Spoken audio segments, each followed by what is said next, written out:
The edge of the Thren expanse was quiet space. Few ships came here, because the expanse sat between three old alien empires that did not trust each other. It was a buffer zone, watched by sensors and drones, but rarely visited by living crews. That was why the alarms on the Vakari trade station felt so strange when they went off. Station Commander Osik Rel was drinking his third cup of nutrient tea when the alert chimed. He was a Vakari, a species that looked something like a tall lizard standing on two legs, with pale blue scales and large black eyes made for seeing in dim light. He had spent 30 years in space and thought he had seen everything. He was wrong. "Report," he said, setting down his cup.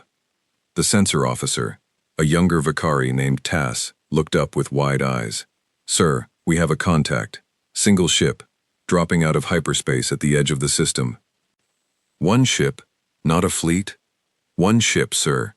And, sir, the design does not match anything in our database. I am running it through the Alliance registry now." Osik walked over to the display. A single dot blinked on the screen, moving slowly toward the station. "Could be a scout, could be pirates. Get a firing solution ready, just in case, and hail them." "Firing solution ready, sir. Hailing now." The screen flickered, and a message came through in old trade language, translated automatically. "This is the exploration vessel, Quiet Horizon. We come in peace. We request permission to approach your station for the purpose of communication and trade." Osik frowned. "Exploration vessel. Let me see it." Tass pulled up a visual feed from the long-range telescope array. The image sharpened, and Osik leaned forward. The ship was large, sleek, and made of a smooth gray metal that seemed to drink in the starlight rather than reflect it. It had no visible weapon ports, no missile bays, no plasma cannons, no shield emitters that Osik could recognize. It looked almost peaceful, gliding through the dark like a fish through still water. "Run a deep scan," Osik said. "I want to know everything about that ship before it gets within 100,000 kilometers of my station." Tass worked quickly. A minute passed, then two. Then the sensor officer's hands froze over the console. "Sir, the registry match just came back." "And?" Tass turned around slowly. His voice had dropped to barely a whisper. "It's human, sir. That's a human ship." The teacup fell from Osik's claws and shattered on the floor. Word of the ship spread through the station faster than any official announcement could travel. By the time Osik reached the command deck, half the crew already knew, and the other half were asking questions in the hallways. Species that had lived alongside each other peacefully for decades on this trade station. The insectoid chiv, the gas cloud Aleri, the four-armed bresh, all stopped what they were doing and looked up at the main viewport, as if they could see the ship from there with their own eyes. "Confirm it," Osik said to his second officer, a chiv named Cricktel, whose mandibles clicked nervously as he spoke. "Confirmed, Commander. Human hull markings. Human ship class designation, though it does not match any military vessel we have on file. Their transponder code is old. It matches the type used decades ago, before the cutting." Nobody on the station needed an explanation of what the cutting was. Every species in this part of the galaxy knew the story, even if none of them had lived through it. It was taught in schools. It was whispered in stories told to children who misbehaved. It was the reason grown adults across a dozen species still felt a chill when they heard the word human. Long ago, before most of the crew on this station had been born, an alliance of aggressive raider species had attacked what they believed to be an easy, defenseless human colony world. The humans had, at that time, been newly discovered by the wider galactic community, and were thought to be primitive, clever with machines but weak, slow, and few in number. The raiders expected an easy conquest. They found something else. The full details were still debated. Some records said the humans fought with weapons that bent the laws of physics as the raiders understood them. Others said the humans did not fight with weapons at all in the way other species expected, that they used their ships themselves as weapons, ramming enemy vessels without hesitation, again and again, even when it meant certain destruction for the crew inside. Still other accounts spoke of human soldiers who kept fighting long after their equipment failed, using their bare hands, refusing to retreat, even when retreat was the only logical option. Whatever the full truth was, the Raider alliance that attacked the human colony was gone within a single galactic month. Not defeated, not driven back. Gone. Their fleets destroyed, their home systems bombed into silence, their leadership hunted down one by one, across half the galaxy, until none remained. The humans had not stopped when the Raiders surrendered. They had not stopped until every last enemy who had taken part in the attack was dead. After that, the humans had done something unexpected. They had said, formally and clearly, to every species watching, "We do not want more war, but if you attack us, or those under our protection, we will end you completely. There will be no negotiation after the first shot is fired." Then they had mostly vanished from galactic affairs. A few trade contacts here and there, a handful of scientific exchanges, but no expansion, no conquest, no attempt to build an empire. It was almost as if humanity had made its point and then simply lost interest in the rest of the galaxy. Until now. "Why is it unarmed?" Osik asked, staring at the image on the screen. "Why would they send a ship with no weapons?" Cricktel's mandibles clicked faster. "Maybe it is armed, and we simply cannot detect the weapons. Human technology was always strange to our sensors."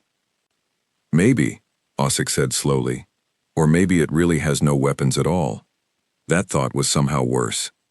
On the bridge of the quiet horizon, the mood was calm, almost boring, compared to the panic spreading across the station ahead. Captain Elena Voss sat in her chair, reading through a status report on a small tablet, while her crew went about their duties with the relaxed efficiency of people who had done this many times before. "Station's scared of us," said her pilot, a young man named Marcus, without looking up from his controls. "Their sensor sweeps just spiked. Somebody probably fell out of their chair over there." "They always do, the first time," Elena said, not looking up either. "Keep our approach steady, nothing sudden. We don't want to give them a reason to panic further." "Copy that, Captain." Her science officer, a quiet woman named Dr. Priya Nair, walked over and leaned against the console beside her. "You'd think, after all these years, word would spread that we're not looking for a fight." "Word does spread," Elena said, finally setting down her tablet. "That's exactly the problem.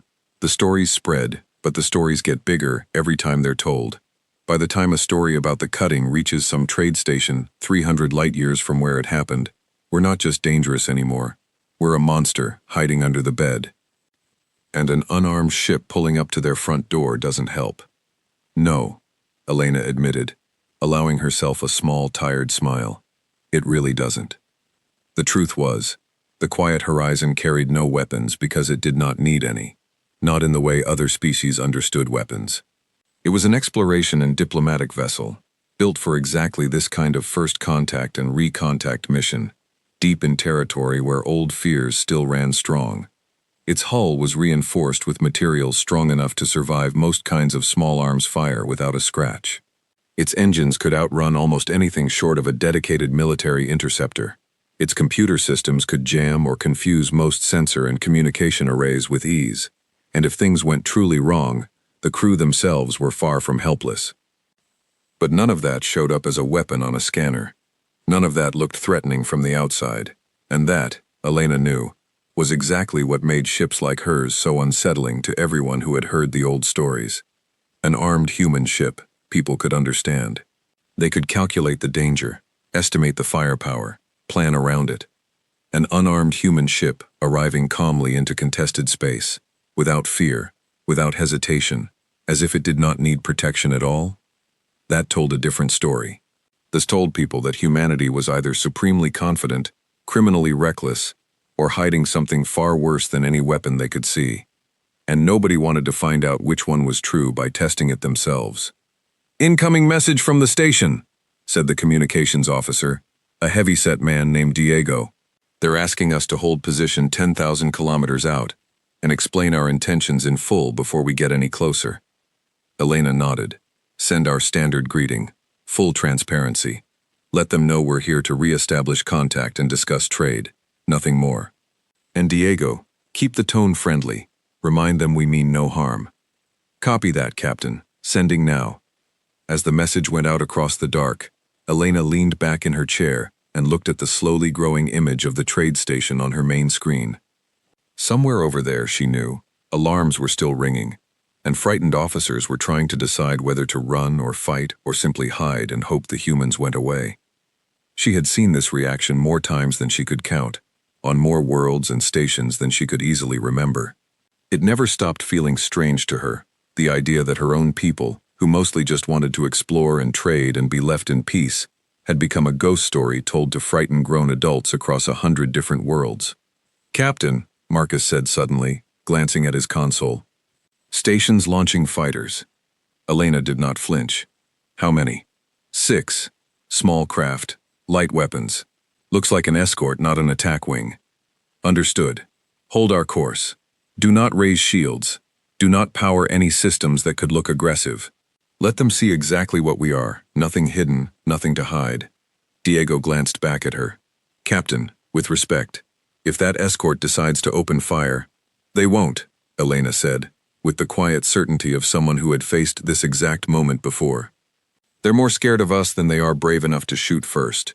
That fear will hold, for now. Our job is to make sure it turns into something better before this mission is over." Priya folded her arms, watching the 6 small fighter craft appear on the display, forming a loose ring around the approaching quiet horizon. "And if it doesn't turn into something better?" Elena's eyes stayed fixed on the screen, calm and steady. "Then we remind them why the stories exist in the first place. But I would much rather we didn't have to." The quiet horizon continued forward, unarmed, unafraid, and utterly alone, against a system full of frightened eyes, while behind it, and behind every human who had ever crossed into unknown space, stood the long shadow of a war that had ended before most of the crew watching from the station had even been born, but that none of them had ever truly stopped fearing. Ahead, on the trade station, Commander HFY watched the human ship grow larger on his screen, and made a decision that would change the fate of his entire station, though he did not yet know it. "Do not fire," he said quietly, to the tense officers around him. "Nobody fires unless I give the order. Let's find out what they actually want." Somewhere out among the stars, in the growing silence between 2 civilizations that had not spoken in years, the first true test of that fragile peace was about to begin. The 6 fighter craft held their loose ring around the quiet horizon as it drifted closer to the trade station. Nobody fired, nobody spoke. For nearly 20 minutes, the only sound on the station's command deck was the quiet hum of machines and the nervous breathing of a dozen different species, all watching the same screen. Commander HFY stood with his claws clasped tightly behind his back, trying to look calmer than he felt. Beside him, Crichtel kept glancing between the tactical display and the commander's face, as if hoping for some sign of what to do next. "Sir," Crichtel said finally, "the human ship has not raised shields. It has not powered any weapon we can detect. It is behaving exactly as it said it would." "I noticed," Osik said. "Do we still believe it might be hiding something?" Osik didn't answer right away. He was thinking about a story his grandmother used to tell him when he was young, back on his homeworld, long before he ever imagined he would command a station out here on the edge of nowhere. It was a story about the cutting, though she never called it that. She called it The Year the Sky Went Quiet. She had not been there herself. Nobody in his family had, but the story had traveled, as such stories do, growing a little larger and a little stranger with each telling, until by the time it reached him, it had become something more myth than memory. "Let me tell you what I remember being told," Osik said slowly, still watching the screen. "When the raiders attacked the human colony, they sent 40 warships. 40. Enough to erase most colonies twice that size without much trouble. And do you know how many ships the humans had defending that colony?" Crichtel shook his head. 3, Osik said. 3 ships against 40. And the humans won so completely that the raiders' home fleet, the one still sitting in their own territory, surrendered without a single shot being fired against it, because the survivors who limped home told stories so frightening that even their own commanders refused to fight. "That seems impossible," Crichtel said quietly. "It probably is exaggerated," Osik admitted. "Most old stories are. But here is the part that always stayed with me. My grandmother said the humans did not celebrate. They did not brag. They simply repaired their ships, buried their dead, and sent one message out to the wider galaxy. Leave us alone, and we will leave you alone. But harm us, and we will end you completely. No half measures, no mercy after the first shot, and then they went quiet again, for years.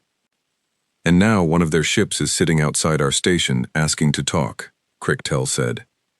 Now one of their ships is sitting outside our station asking to talk, Ossic agreed.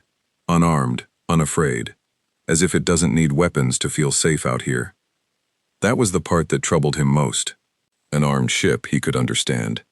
Fear made sense when you were staring down cannons and missile racks. But this ship offered nothing to point a scanner at, nothing to calculate, nothing to measure against his own station's defenses.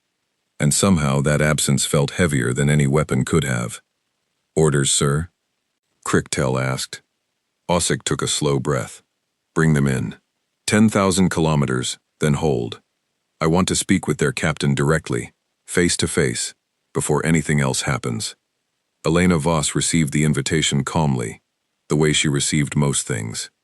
They want a direct conversation, Diego reported from the communication station.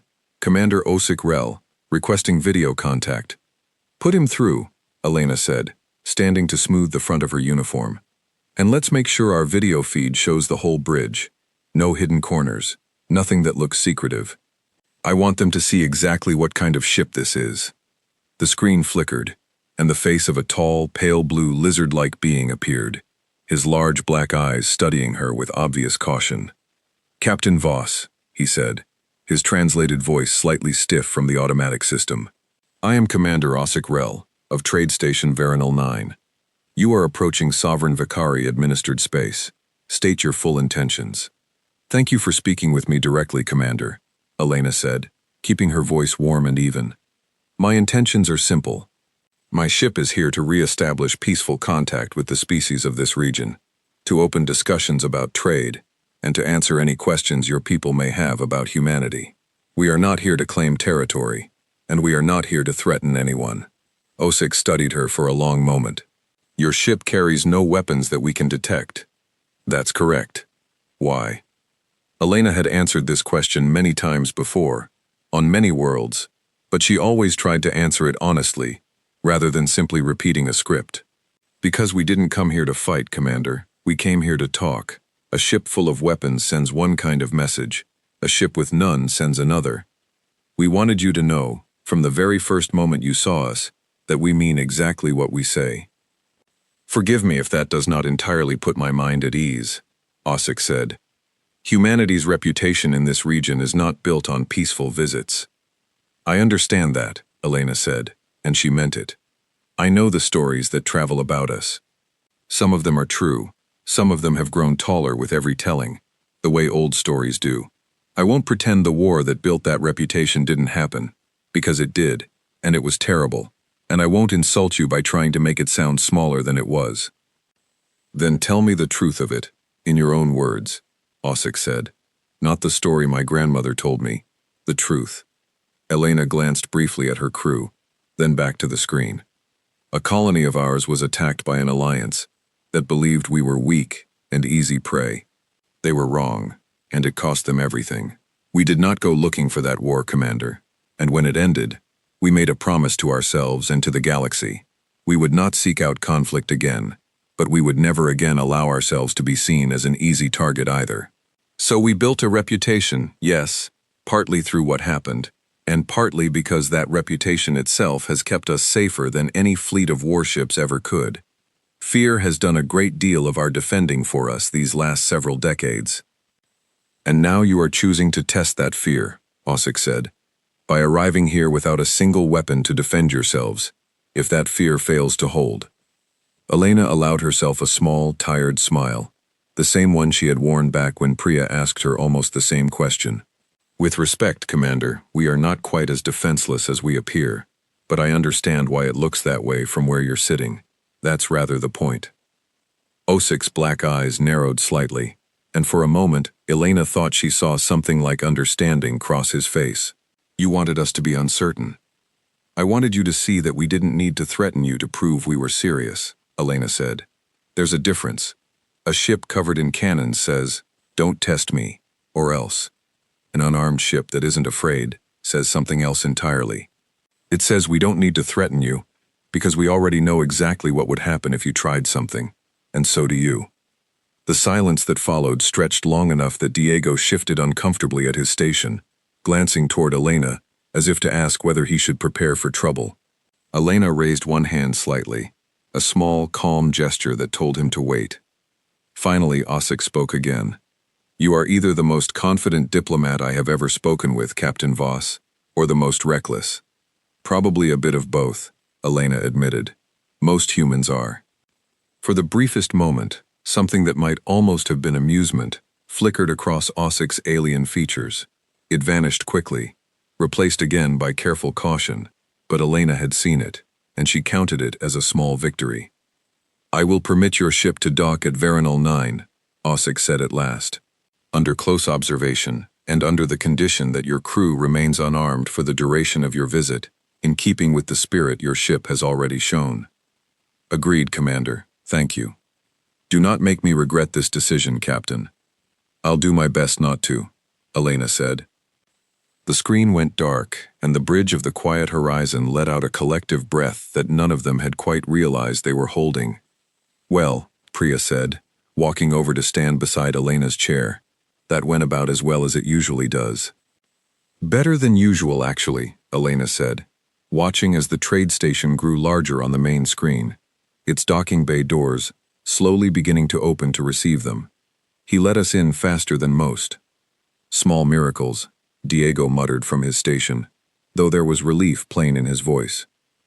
Marcus guided the ship forward with steady hands, easing it toward the waiting docking bay, while all around them, the 6 fighter escorts peeled away one by one, returning to their launch bay now that the immediate danger, or what had been perceived as danger, seemed to have passed. But Elena knew, as she always knew after moments like this one, that the real work had not even begun yet. Getting a nervous alien commander to allow them to dock was one thing.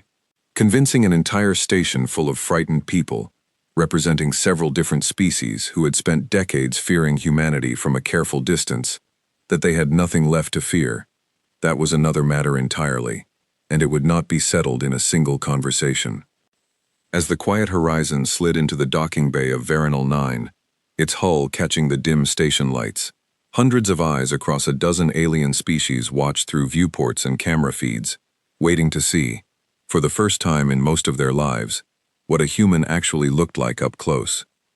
Somewhere among them, unseen and unnoticed for now, there were others watching too, beings who did not share the station's growing curiosity, and who had very different plans for what should happen next to the unarmed human ship that had just placed itself, quite calmly, into the heart of their territory. The docking bay of Veronal 9 was crowded with more onlookers than Commander Osik Rel had expected. Word of the human ship had spread through every level of the station within the hour, and now off-duty workers, merchants, and even a few children peered from balconies and side corridors, all straining for a glimpse of the ship that had frightened an entire command deck without firing a single shot. The quiet horizon settled into its berth with barely a sound, its landing struts extending in smooth, quiet motions. A ramp lowered from its underside, and for a long moment nothing happened. The crowd waited. Osik waited, standing at the front of a small honor line of station officers, his claws once again clasped behind his back to hide their slight trembling. Then Captain Elena Voss walked down the ramp, unarmed, in a simple gray uniform, followed by 4 members of her crew. She stopped a short distance from Osik and offered a small, respectful bow of her head, a gesture she had learned long ago, tended to translate well across many cultures. Commander Rel, she said, thank you for allowing us aboard. Osik studied her closely. She was smaller than he had expected, softer looking, without the armored plating or biological weapons that many species in this region carried naturally. If he had passed her on a street without knowing what she was, he might have thought her fragile. He knew better than to trust that impression. Captain Voss, he said, welcome to Veronal 9. I have arranged quarters for your crew, and a meeting room where we may speak further, away from curious eyes. He glanced pointedly at the crowd gathered along the balconies above. Elena followed his gaze and smiled slightly. I don't mind an audience, Commander. If people want to see that we're not monsters, I'd rather they see it for themselves than hear about it secondhand. Ossik considered that, then gave a short nod. Very well. This way, Captain. As they walked through the station's wide corridors, Elena noticed the way conversations quieted as they passed, the way small groups of chiv workers pulled back against the walls to give them a wide berth, the way a young breast child was pulled gently but firmly behind her parents' forearms. It was a reaction Elena had grown used to, though it never stopped being a little sad to witness. Fear, once planted deeply enough, took a long time to grow into something else. They reached a meeting room near the station's administrative core, simple and functional, with a long table and a wide viewport looking out over the docking bay below. Ossik gestured for Elena to sit and took a seat across from her, while Crichtel and 2 of Elena's crew remained standing near the walls. I will be direct with you, Captain, Ossik said. Not every leader in this region will welcome your arrival as calmly as I have. There are factions here who remember the cutting not as a distant story but as a personal loss. Species who lost relatives, allies, entire fleets in that war, even if they were not the ones who started it. I understand that, Elena said quietly. And I'm sorry for what that war cost. Even those who weren't directly responsible for starting it. War rarely stays contained to only the guilty. There is a group, Ossik continued, calling themselves the Ashcoil Remnant. They are descendants of the original Raider Alliance that attacked your colony all those years ago. Most of their original fleets were destroyed, as you know, but some ships escaped, some crews survived, and over the decades their descendants have rebuilt, hiding in the fringes of unclaimed space, nursing their grievance. They believe humanity owes them a reckoning for what was done to their ancestors.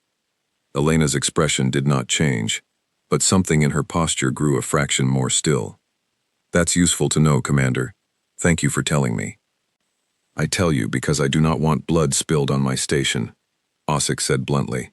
If the Ashcoil Remnant learns that an unarmed human ship is sitting in my docking bay, they may see it as an opportunity too good to ignore. Revenge against an enemy that finally appears vulnerable. They'd be making a mistake, Elena said. But I take your warning seriously. Do you have any indication they already know we're here? Ossik hesitated, then reached into a small device at his belt and pulled up a data display, sliding it across the table toward her. Our long-range sensors picked up an unidentified ship, leaving the outer edge of the system roughly 40 minutes after your arrival. It did not respond to hails. Its flight path suggests it was heading toward Ashcoil-controlled space. Elena studied the display for a moment before pushing it back. So they already know. Likely, yes. How long before a response, if they decide to send one? Difficult to say with certainty. If they mobilize immediately, perhaps 2 days. If they gather allies first, longer. Elena nodded slowly, turning the information over in her mind. Beside her, Priya, who had remained silent until now, leaned forward slightly. Captain, we could leave. Complete the mission at a later time, once the situation has cooled. We could, Elena agreed.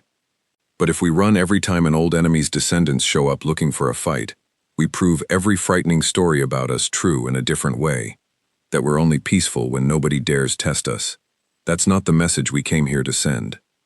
Ossik watched this exchange with growing interest. You would risk your ship and your crew rather than retreat? I'd rather not have to risk anything at all, Elena said honestly. But if the choice comes down to running from a fight we didn't start, or standing our ground long enough to finish the conversation we came here to have, I'll choose to stand. Within reason, Commander. I'm not reckless enough to ignore a real threat when it arrives. I simply don't intend to create one out of fear before it does.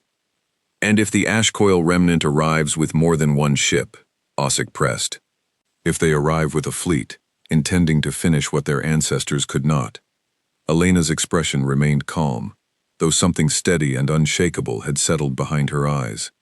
Then I hope, for their sake, that they've learned from history better than their ancestors did. Because the last time an enemy fleet decided an unarmed or lightly defended human presence was an easy target, it did not end well for them, Commander. I would rather that lesson not need repeating.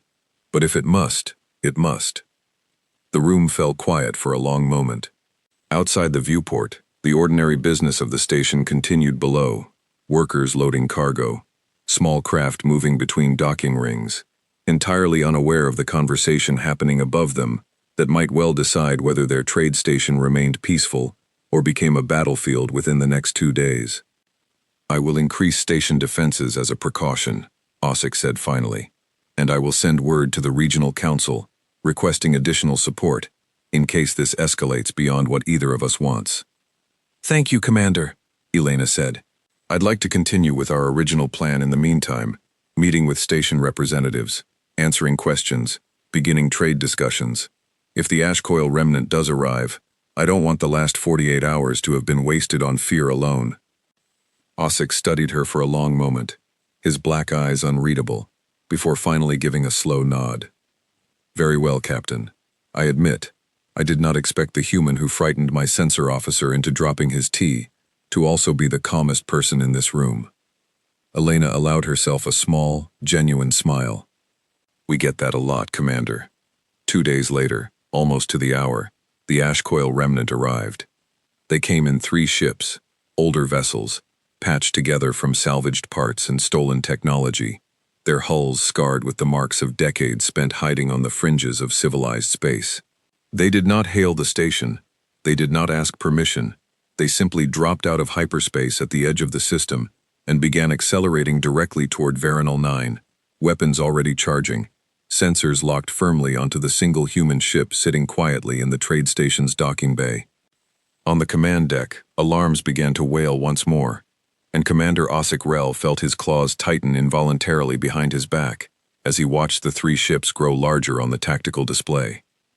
"Get me Captain Voss," he said, his translated voice tight with tension. Now, down in the docking bay, aboard the quiet Horizon, Elena Voss received the warning calmly, setting down the report she had been reading and rising from her seat without any visible sign of alarm. "Well," she said quietly, to no one in particular, "here we are." Behind her, on the bridge, her crew moved to their stations with the same calm efficiency they always showed. No panic, no wasted motion, simply the quiet, practiced readiness of people who had trained for exactly this moment, even while hoping it would never come. 3 old warships, driven by decades of inherited hatred, were now bearing down on a single unarmed human vessel sitting helpless, or so it appeared, in the heart of a trade station full of frightened onlookers who had never seen humanity fight and had only ever heard the stories. They were about to see something no story could fully capture. The 3 ash coil ships tore through the outer edge of the system at a speed that made Veronal 9's tactical officers wince. Old vessels or not, they had clearly been kept in fighting condition, their engines burning hot, their weapon arrays glowing, as capacitors charged for a first strike. On the command deck, Commander Ossick Rel watched the display with a tightness in his chest he had not felt since his early years in service. "Time to intercept?" 11 minutes at current speed, Commander, Crichtel reported, his mandibles clicking rapidly. "Get our fighters launched, all of them, and open a channel to the incoming ships. I want to try talking to them before this becomes a battle." "Channel open, sir." Ossick straightened himself and spoke into the comm.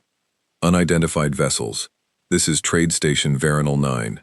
You are approaching a neutral, protected station. Stand down your weapons and identify yourselves, or you will be considered hostile." The response, when it came, was a rough, angry voice, thick with static and old resentment. "We know exactly what sits in your docking bay, Vicari. Step aside, and no harm will come to your station. This matter is between us and the humans. It has been unfinished for far too long. This station will not stand aside while an attack is launched against a guest under its protection," Ossick said, his voice firmer than he felt. "Stand down, or you will face the full defense of Veronal 9. A harsh, humorless laugh crackled through the channel. "Your defenses mean nothing to us, Commander. We did not come here for you. We came for them." The channel cut off, and the 3 ships continued their approach without slowing. Down in the docking bay, Elena Voss stood on the bridge of the quiet Horizon, watching the same tactical feed relayed from the station, her expression calm but focused. "Options," she said simply.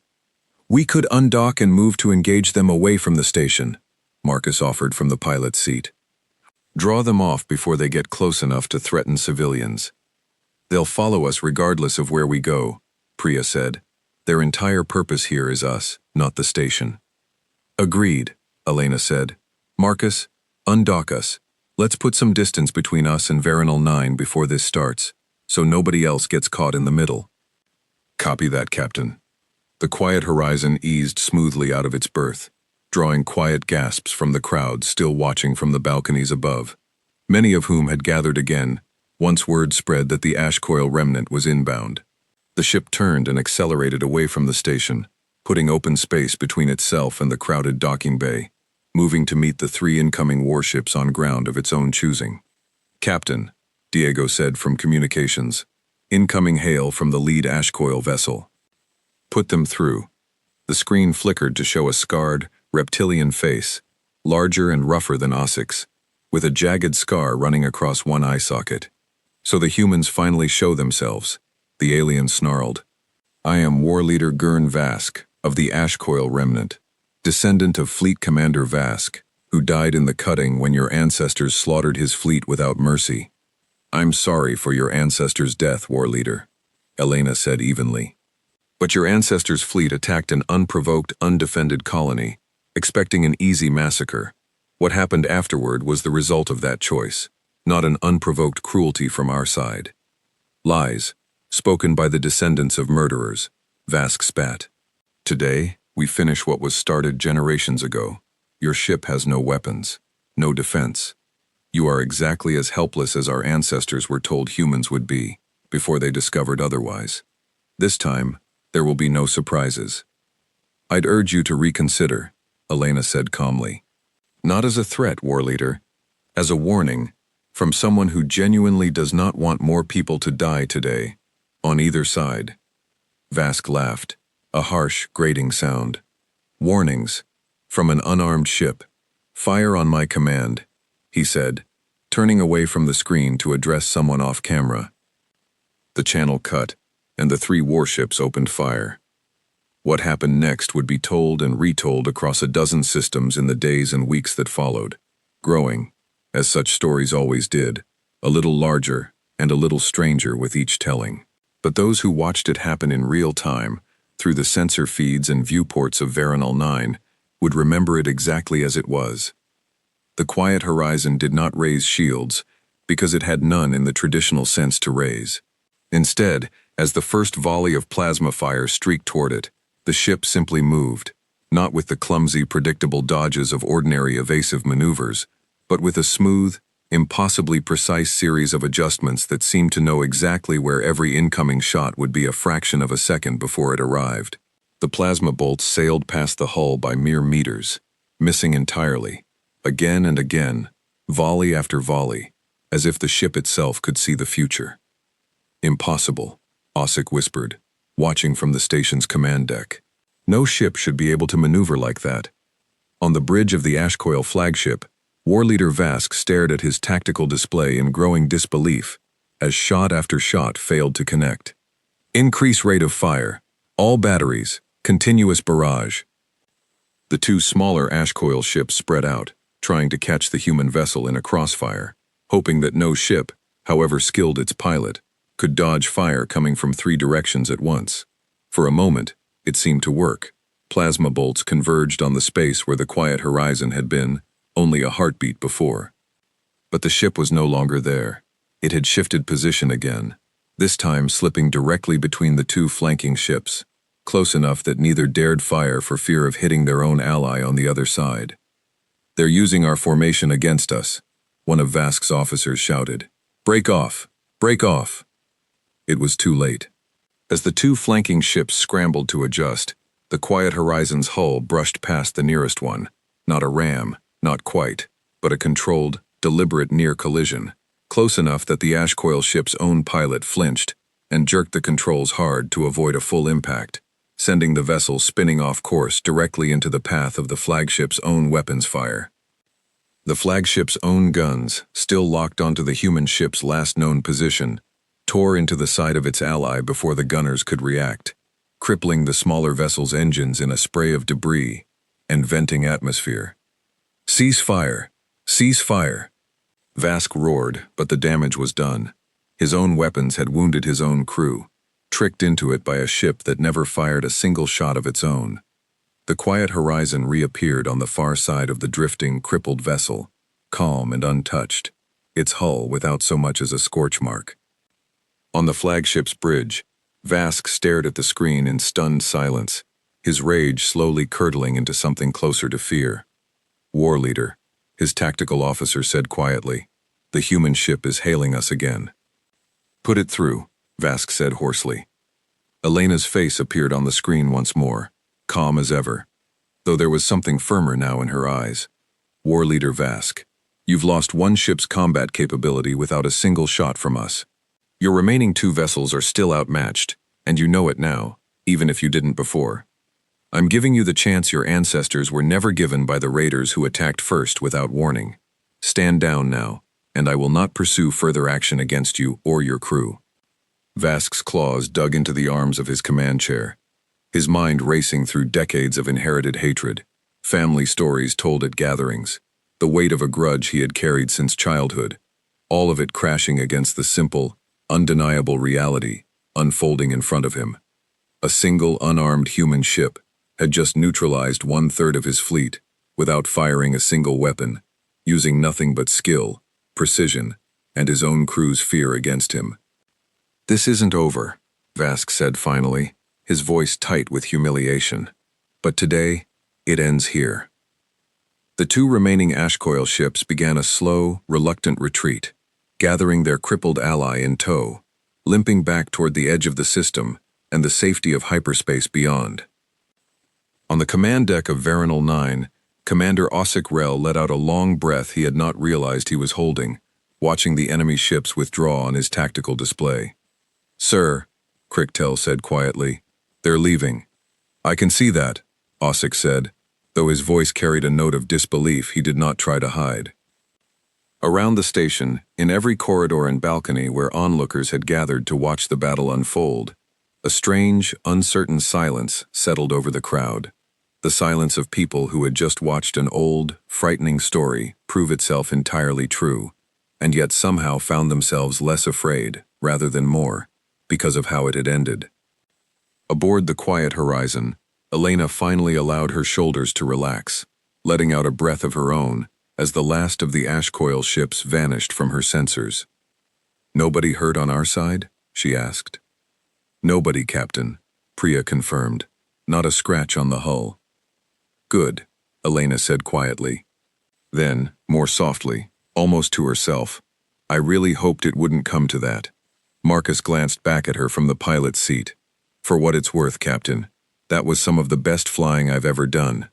Elena managed a small, tired smile. Let's hope we never need to do it again anytime soon.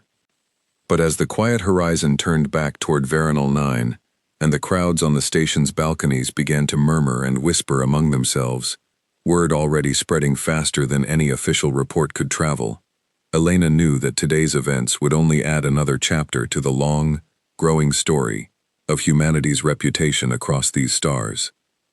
The only question now was what kind of chapter it would turn out to be. In the days that followed the battle above Veronal 9, the trade station buzzed with a kind of energy it had not seen in years. Merchants gathered in small groups to trade rumors along with their goods. Children reenacted the fight with toy ships in the corridors, always giving the human vessel the starring role, always making it dodge and weave and win, without ever throwing a punch of its own. And in the command deck, Commander Ossic Rel found himself fielding message after message from neighboring stations, and even a few distant government offices, all asking the same question in a dozen different ways. Was it true, what they were hearing, about the unarmed human ship that had humiliated an entire Ashcoil raiding party, without firing a single shot? It's true, Ossic told each of them, patiently, over and over. I watched it myself. He had requested a private meeting with Captain Voss the morning after the battle, and now sat across from her once again in the same simple meeting room, though the mood between them had shifted considerably from their first conversation. You could have destroyed all 3 of their ships, Ossic said, studying her carefully. Your pilot's skill alone proved that much. Instead, You let 2 of them retreat, and you spared the crew of the crippled one, rather than finishing them while they were helpless. That's right, Elena said simply. Why, after everything their people did to yours, generations ago, after what they came here intending to do to you and your crew? Elena considered the question for a moment before answering. Because destroying them wouldn't have proven anything we hadn't already proven, Commander. It would only have added another chapter of blood to a story that's already had far too much of it.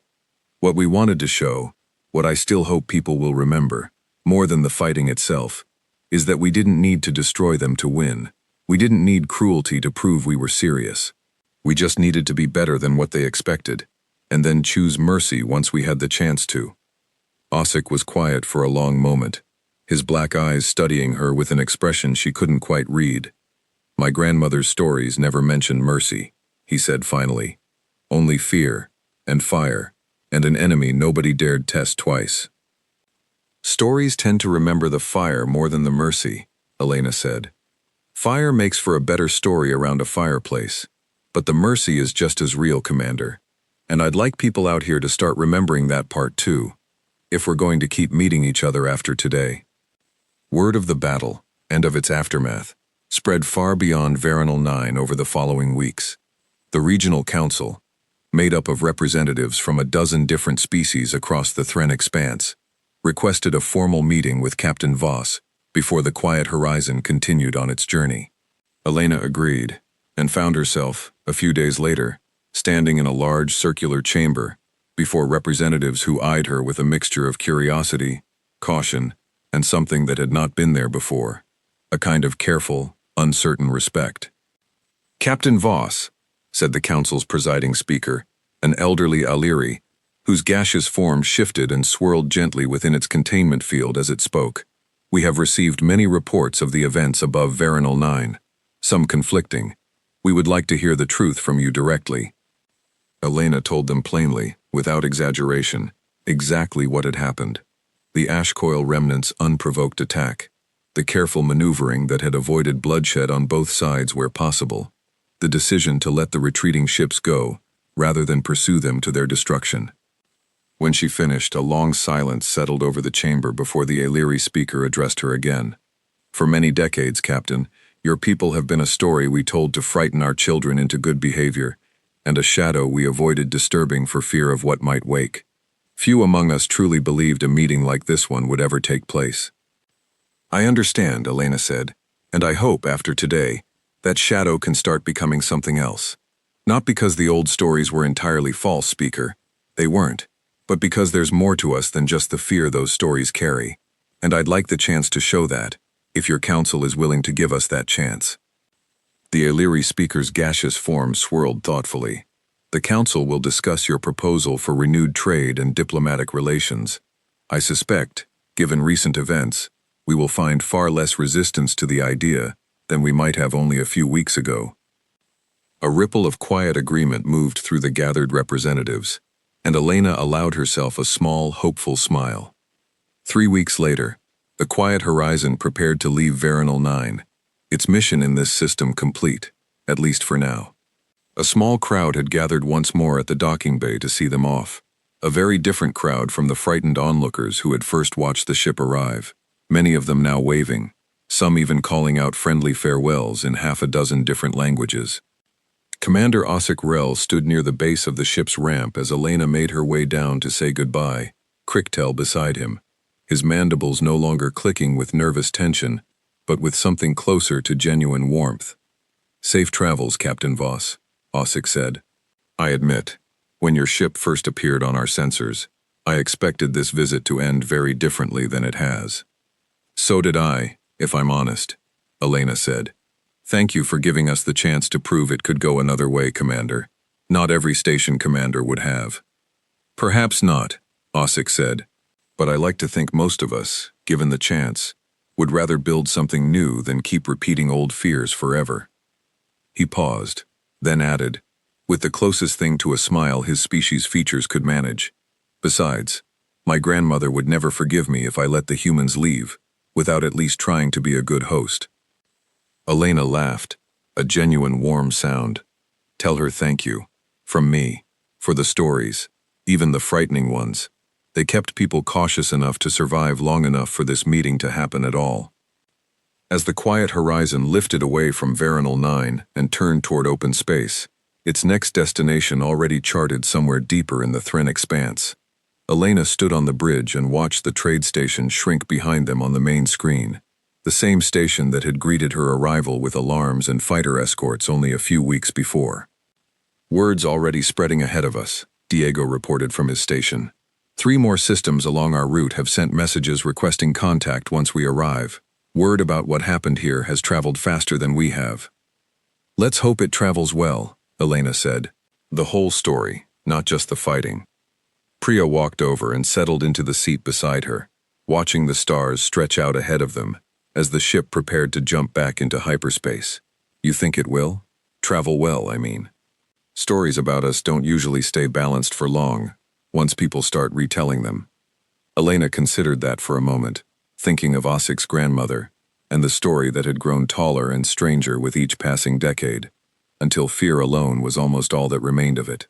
"Maybe not perfectly," she admitted, "but I think, this time, at least a few people who were there will remember it honestly. And sometimes, that's enough to start changing a story for the better, one telling at a time." Marcus glanced back from the pilot's seat, a faint grin on his face. "For what it's worth, Captain, I think the humans who could have destroyed us, but chose not to, makes for a pretty good story on its own." "It does," Elena agreed quietly, watching the stars ahead. "Let's hope it's the one people choose to keep telling." The quiet horizon's engines hummed to life, and with a final, smooth acceleration, the ship vanished into hyperspace, carrying with it not weapons, not warships, not the fear that had once defined humanity's name across these stars, but something quieter, and perhaps, in the end, far more powerful. A chance, however small, for an old and frightening story to finally begin writing itself a better ending. Behind them, on Veronal 9, Commander Ossic Rel returned to his command deck and found himself, for the first time in longer than he could remember, looking forward to whatever news the next arriving ship might bring.